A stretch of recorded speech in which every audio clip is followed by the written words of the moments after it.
Hey everyone, coincidence? I think not. There's a very good reason why Canadians are seemingly much more happier, or at least a substantial portion of that Canadian population are much happier once they reach 55. And it's no coincidence that 55 just happens to be the age that those who work for government, those who represent the public sector, that's when they get to retire.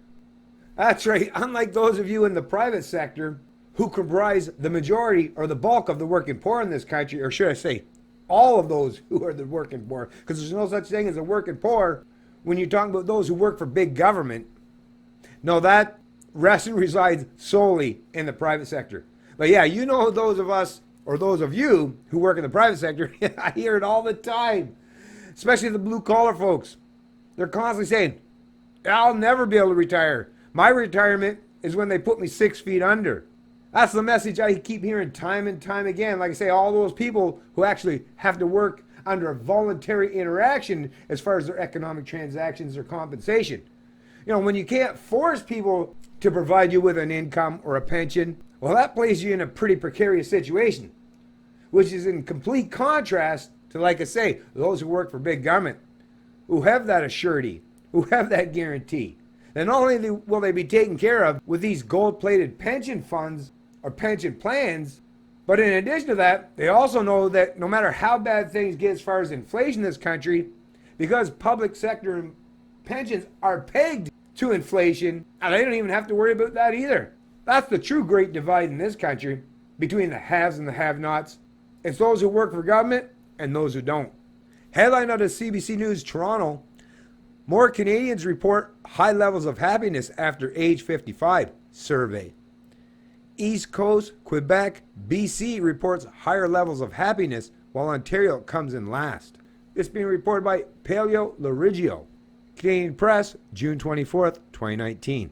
A new national survey suggests Canadians are happier after age 55 and when they earn a higher income, but also indicates most don't consider money as a key factor affecting their happiness. The Happiness Index compiled by Ledger asked Canadians across the country to rate their level of happiness on a scale of 1 to 10 and note which factors they believed influenced their happiness the most. The online survey conducted between June 11 and 17 found about half of respondents ranked their happiness as at least 8 out of 10, with almost no difference between rural and urban areas.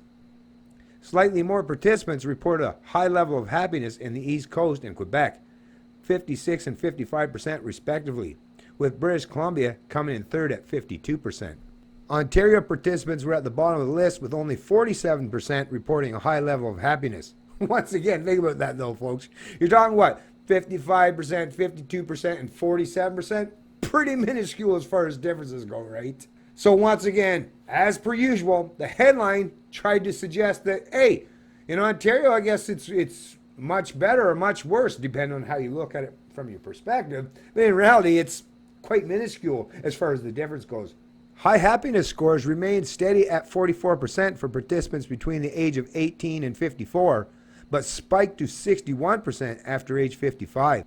Now, from 44% to 61, that is a fairly substantial difference, or at least much higher in comparison to the 52 versus 47%, right?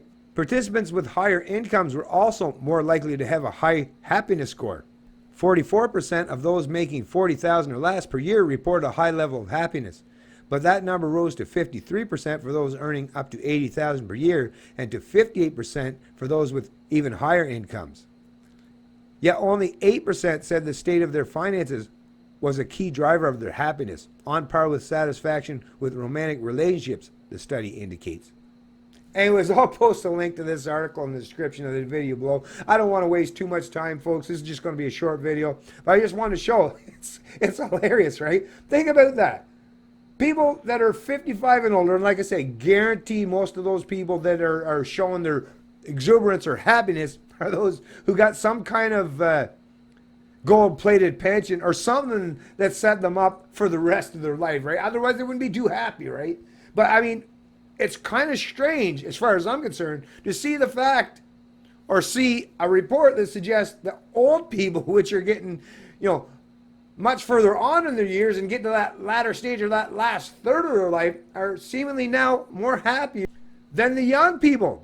You know, those who represent the youth or youthful aspect of our society. You would think these people would be happier than the old people, right? Because they got a whole lot more life yet to live. But maybe that's the issue today in this current social economic environment. I guess the young people realize that, yeah, actually, even though we've got much longer life expectancy, that just means the pain is going to last that much longer. That just means the oppression is going to be sustained that much longer. That just means my debt obligations or being forced to pay for these unfunded liabilities imposed on us by those people that are 55 and older. I guess that's the great divide as well, right? I guess that's one of the discrepancies that's put forth and presented in this article. Now, I get you can make an argument why sometimes being more well established and older might be conducive with happiness or a sense of well-being. Come on, like I say, happiness. Like, listen, foolish exuberance is usually something that's part and parcel or a representation of the youth or those who have a large portion of life still yet to live. So as far as I'm concerned, not only does this article point out the very real fact that, of course, 55, Freedom 55, you know, that number that represents like all those public sector workers that are now off into retirement and enjoying the latter stage of their life to a substantial degree, as a consequence, as a result of having the future or successive generations pay for those liabilities, because, yeah, the government's not doing it. The government pissed away and squandered all that money that they plundered from your income. Hey, why do you think the debts and deficits are so high? Now, at this point, when you're that far underwater in terms of debts and deficits, no, you're living and resting and residing on the sheer fact that they can plunder the productive income of your kids and their grandkids. So I don't know. I guess if you're enjoying that, good for you. But hey, at some point in time, your kids are going to get older. Your grandkids are going to get older. And they're going to probably recognize and realize that, hey, I'm not going to get the same kind of benefit you got. So this seemed very much like a Ponzi scheme. And once they come to that conclusion, I'm pretty sure they're going to be focusing their attention on those who are 55 and older who are making it like bandits as a result of these central planning Ponzi schemes and start to change and affect their habits and behaviors, or how willing they are to take care or continue to take care of these old and entitled boomers predominantly, and may choose to start pulling the rug out from underneath of these old entitled boomers who seem to love sitting atop their perch while they look down upon the rest of the masses. That's an apple cart that will definitely be upended at some point in time. So hey, all you old folks, in particular boomers, enjoy it while it lasts, because times do a change, and change is definitely in the air. It's Canadian Libertarian, and I love liberty.